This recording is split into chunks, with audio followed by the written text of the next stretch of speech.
Fill in the blanks in the followings. तो इब्राहिम आपने blanks करने फिल, ठीक है। Okay sir. ब्लैंक्स क्या हैं, वो ये हैं कि ब्लैंक्स ये हैं कि सबसे पहले पोजीशन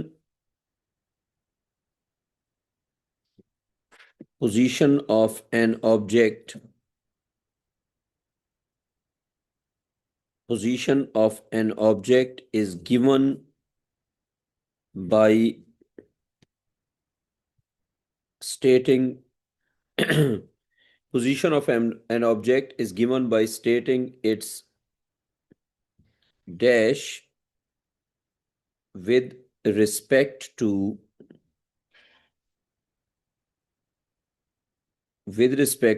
a dash। इब्राहिम ये सेंटेंस कंप्लीट करो, ब्लैंक्स को फिल करो, क्या लिखेंगे यहाँ पे? Position of an object is given by stating its displacement with respect to a um, reference, with respect to reference. रेफरेंस, हाँ। Okay, sir. Position of an object is given by displacement stating its displacement with respect to a reference। Ibrahim ठीक है, फिर आगे चलते हैं अब। Yes, sir. अच्छा, अब लिखो कि rate of change rate of change of dash is called velocity. क्या लिखना है इब्राहिम? Displacement. हाँ, रेट ऑफ चेंज ऑफ, यहां पे आ जाएगा डिस्प्लेसमेंट। तो rate of change of displacement is called velocity. तो डिस्प्लेसमेंट का जो चेंज है वो क्या हो गया? वो हो गया वेलोसिटी। उसके बाद नीचे लिखो कि रेट ऑफ चेंज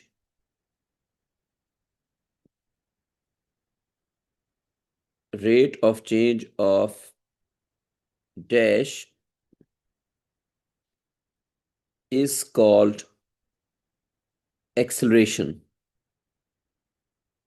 Velocity. हाँ इब्राहिम, इसको फिल करो, इस पे क्या आ जाएगा? Velocity. वेलोसिटी। तो rate of change of displacement is called velocity, और rate of change of velocity is called acceleration. ये हमने यहां तक कर लिया फिल। अब इसके इब्राहिम आगे चलते हैं।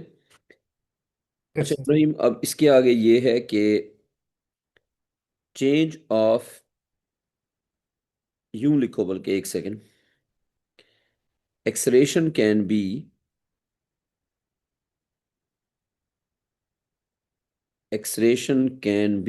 Due to change of dash और डैश। हाँ इब्राहिम, यहाँ पे दो चीजें क्या लिखनी है? Acceleration can be due to change of dash and dash. क्या लिखेंगे बेटा?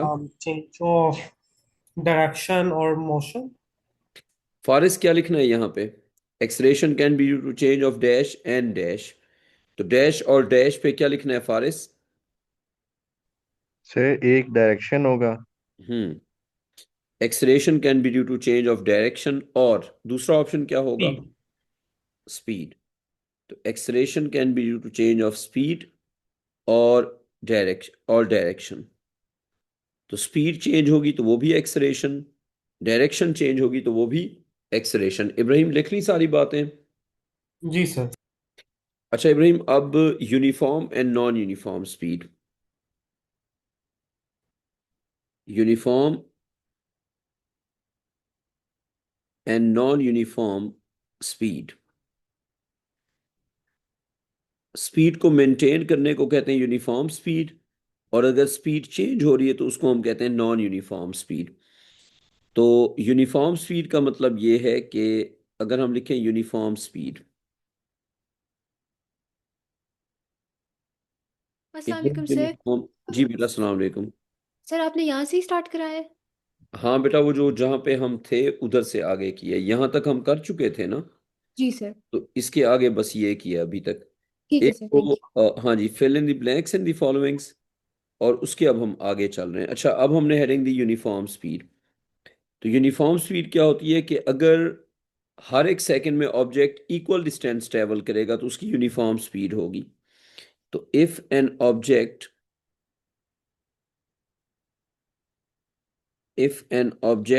travels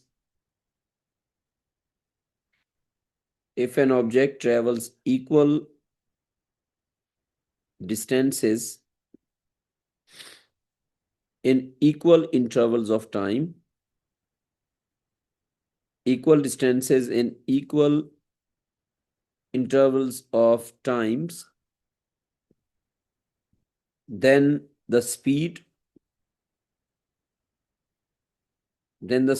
is uniform.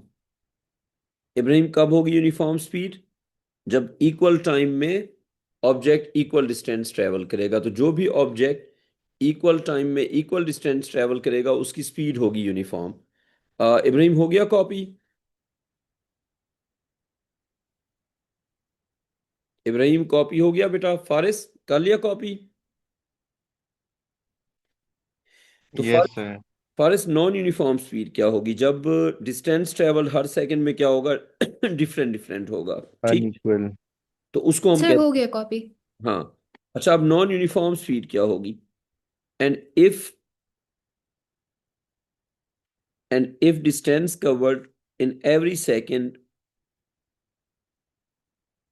and if distance covered in every next second if distance covered in every next second is different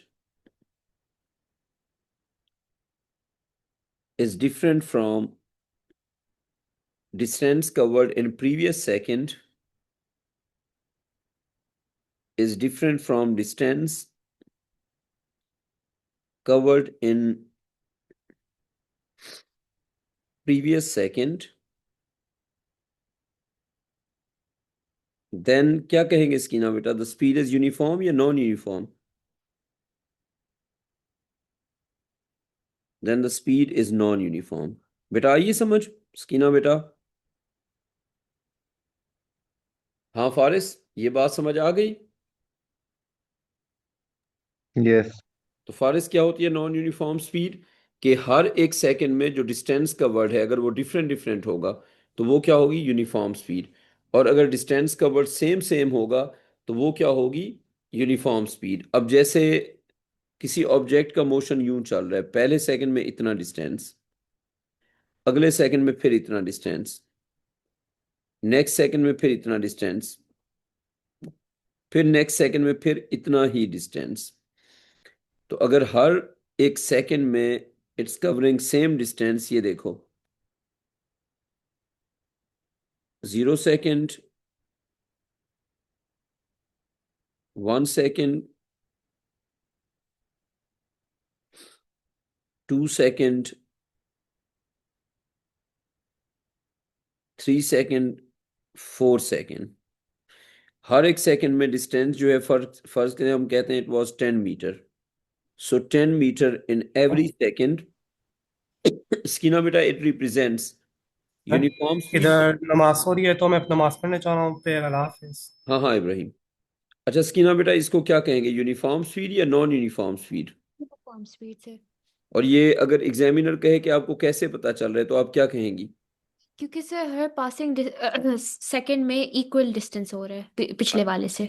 तो हर पासिंग सेकंड में क्योंकि equal distance हो रहा है इसलिए यूनिफॉर्म स्पीड।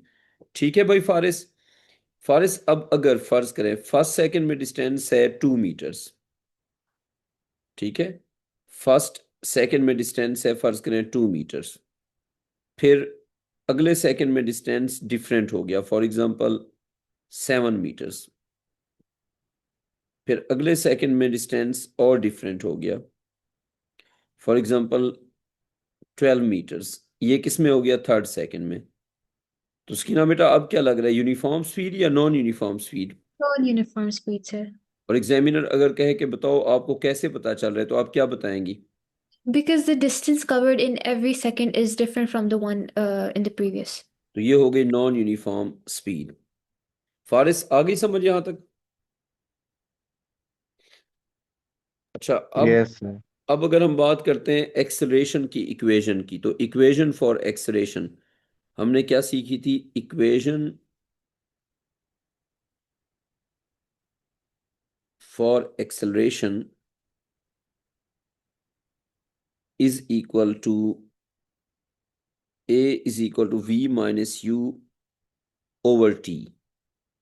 स्कीना बेटा, एक क्वेश्चन है मेरा, ये इक्वेशन जब आप अप्लाई करेंगे तो आपको एवरेज एक्सेलरेशन मिलेगा या इंस्टेंटेनियस एक्सेलरेशन मिलेगा? Sir average.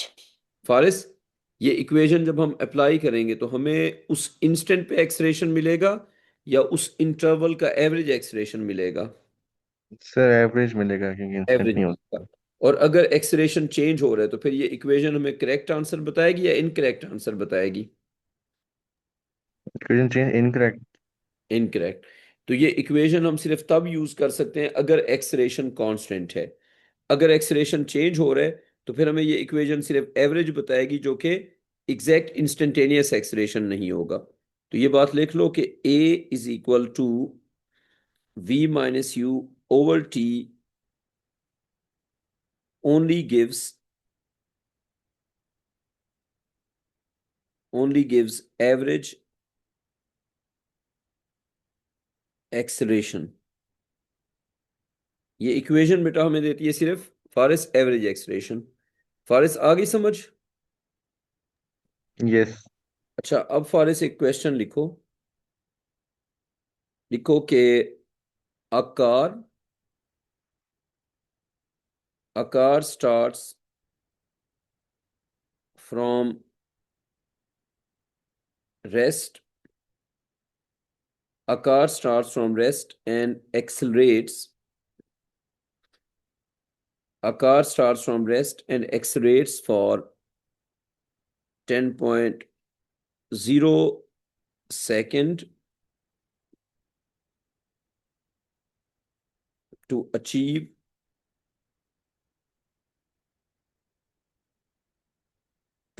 a speed of 50 metre पर सेकंड। ठीक है, गाड़ी ने रेस्ट से स्टार्ट किया, एक्सलेरेट किया 10.0 सेकंड तक और स्पीड हो गई 50। क्वेश्चन का फर्स्ट पार्ट, फाइंड एक्सेलरेशन। तो फारिस पहला पार्ट है एक्सेलरेशन फाइंड करो। फारिस, जो इनिशियल स्पीड या इनिशियल वेलोसिटी है वो क्या होगी? सर वो स्टार्ट जीरो से है ना, रेस्ट से हो रही है। हाँ, स्टार्ट फ्रॉम रेस्ट, तो यू क्या होती है? इनिशियल वेलोसिटी, स्टार्ट वाली वेलोसिटी। यू हो गया इनिशियल वेलोसिटी और वो इक्वल है जी, रेस्ट से स्टार्ट किया तो जीरो के, 0 मीटर पर सेकंड। वी हो गई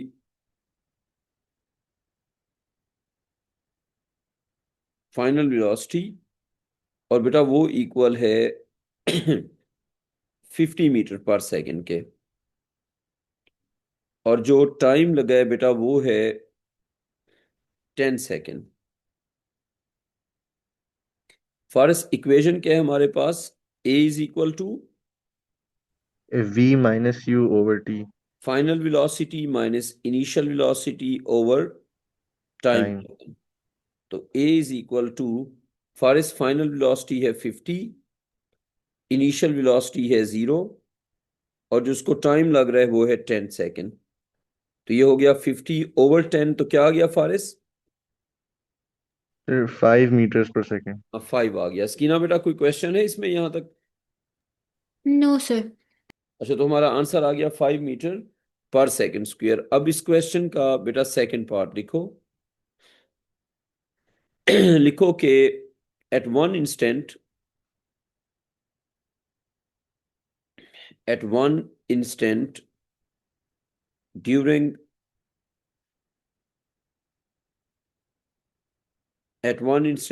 the acceleration at one instant during the acceleration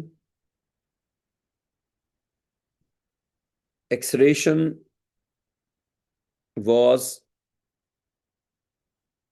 20 meter per second square. Why is it different from your calculated value? स्कीना बेटा आपने आंसर करना है. Why is it different from your calculated value? So that's because the acceleration we calculated is average acceleration while this one is instantaneous. हाँ फारिस, तुम्हें आई है ये बात समझ? Yes, sir. हाँ रेयान, तुमने कोई क्वेश्चन पूछना है? फारिस, तुम इस क्वेश्चन का आंसर जरा अपने वर्ड्स में करो, क्या कहोगे तुम? हाँ फारिस. सर जो हमने पहले निकाली थी इनिशियल माइनस वो हमने 5 निकाली थी, वो एवरेज एक्सप्रेशन थी. हाँ, ये हमने इंस्टेंट निकाली है, इस वजह से वो निकाली नहीं है, ये पिकअप. गिवन है. यानी कि जो हम एवरेज निकालते हैं एक्चुअल एक्सलेशन उससे डिफरेंट हो सकता है. तो हमारी इक्वेशन से जो हमें मिलता है वो एवरेज होता है. तो लिख लो कि a is equal to v minus you over t calculates average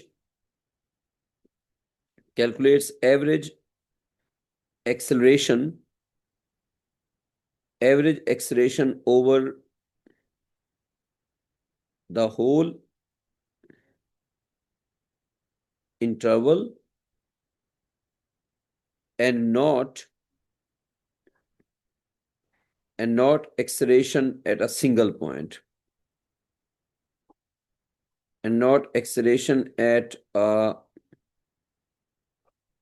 single point, जिसको हम कहते हैं इंस्टेंटेनियस एक्सेलरेशन. तो फारिस बात यह है कि 5 मीटर पर second square was the average acceleration,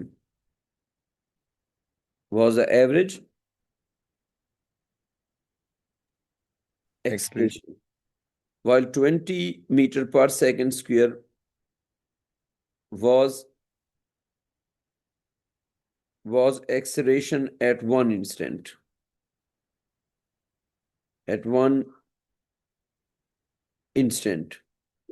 स्कीना बेटा, इसका कोई अल्टरनेट आंसर देना है या ठीक है ये आंसर? सर नहीं, ये सही है. ठीक है. अच्छा, यहां तक हम पहुंच गए. अच्छा बच्चों, अब हमारी क्लास में ना कोई 35 तक बच्चे हैं या 37 तक. तो अभी तो क्लास में है कोई 15 बच्चे.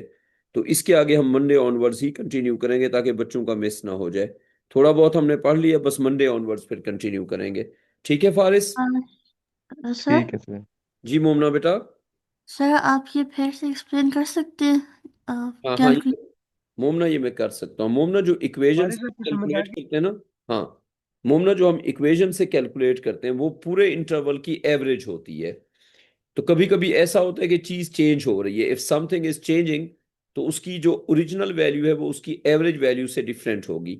तो क्योंकि एक्सेलरेशन वेरिएबल भी हो सकता है ना, चेंजिंग भी हो सकता है. आपको जो एक्सेलरेशन मिल रहा है वो उस पूरे जो ड्यूरेशन है उसका एवरेज है. तो जो आपने 5 कैलकुलेट किया था वो एवरेज वैल्यू थी, लेकिन जो उसकी ओरिजिनल वैल्यू है, मैं मोमना आपको ये यूं बताऊंगा. फर्ज करें टाइम के साथ, मैं ग्राफ पे आपको बता देता हूं. लेट्स सपोज टाइम के साथ एक्सेलरेशन हर वक्त चेंज हो रहा है. ये है यस सर. एक्सेलरेशन मोमना बेटा, ये है एक्सेलरेशन और ये है टाइम. फर्ज करें एक्सेलरेशन जो है वो टाइम के साथ हर वक्त चेंज हो रहा है ऐसे. क्या ये चेंज हो सकता है? The answer is yes. अब इसका जो एवरेज होगा वो यहां पे होगा. ये है एवरेज एक्सेलरेशन और ये है एक्चुअल एक्सेलरेशन. तो मोमना बेटा, एक्चुअल एक्सेलरेशन जो है वो चेंजिंग था. तो जो आपने एवरेज कैलकुलेट किया था वो कहां पे आ गया था? वो आ गया था 5 पे. बेटा मोमना, ये ड्राइंग देख के बात समझ आ रही है? दोबारा बताऊं? Yes sir, I understood it. Understood ना? देखें, यस. जो एक्सेलरेशन था it was changing all the time.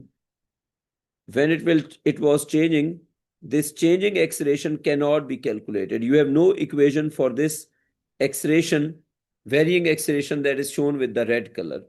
When you apply the equation, you calculate this average value. This is the average. So your equation is capable of calculating the average, not the value at that one instant. So this black value is v minus u over t. बेटा clear मोमना बेटा? Yes, sir. Thank you. तो देखें जो आपने मोमना calculate किया था वो था 5, वो तो ये वैल्यू थी। तो किसी एक इंस्टेंट पे वैल्यू जो है वो 20 भी हो सकती है। तो वो कह रहा है कि जो आपकी कैलकुलेटेड वैल्यू है 20 उससे डिफरेंट क्यों है? तो हमने कहा कि 20 जो है वो उसकी एक इंस्टेंटेनियस वैल्यू है जो किसी भी टाइम पे फ्लक्चुएट कर सकती है, लेकिन जो हम एवरेज कैलकुलेट करते हैं v minus you over T से, वो एवरेज है 5। ठीक है बेटा? Yes, sir. कोई और बच्चा जिसको इसमें कंफ्यूजन हुई हो? फारिस, क्लियर है तुम्हें ये? यस। स्कीना बेटा आपके लिए है क्लियर ये सारी बात? जी सर, 100%। चलो बेटा इसके आगे फिर हम मंडे ऑनवर्ड्स कंटिन्यू करते हैं। और मंडे को हमने एक तो ओ लेवल के क्लैश वाले बच्चों की क्लास शुरू करनी है 4:30 पे, और एक पास पेपर की क्लास है जो कि सब बच्चों के लिए है, जो ज्वाइन करना चाहे कर सकता है। पास पेपर की क्लास हम करेंगे जिसमें सिर्फ पास पेपर करेंगे और कोई पढ़ाई शढ़ाई कुछ नहीं होगी, वो 8 to 9 है।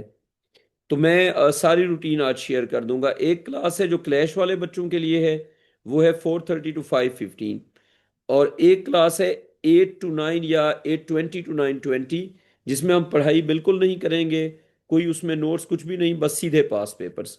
ठीक है जी, टेक केयर, खुदा हाफिज। अल्लाह हाफिज सर। अल्लाह हाफिज बेटा।